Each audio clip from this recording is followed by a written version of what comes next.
Hello everyone, welcome to How to Tuts, and in this video I'm gonna share with you how you can turn on NSFW on your Reddit account.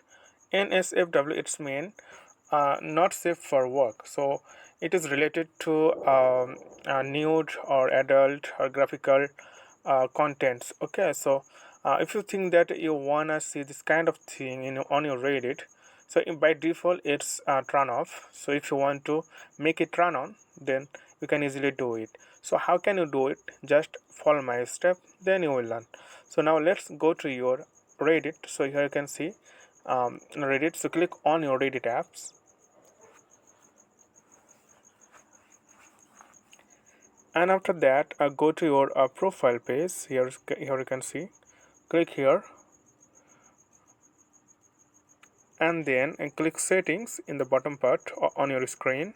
Click settings, then scroll down, and here you can see the option uh, show NSF content. I am over 18.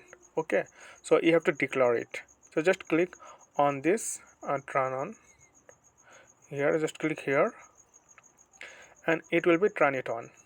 Okay, and after that if you want to see that in initial image it will be blur, then you can just turn it on, or if you want the picture clearly, then you can just turn it off. Okay, so I just make it turn it on. Okay friend, I hope this video was helpful for you. Please consider to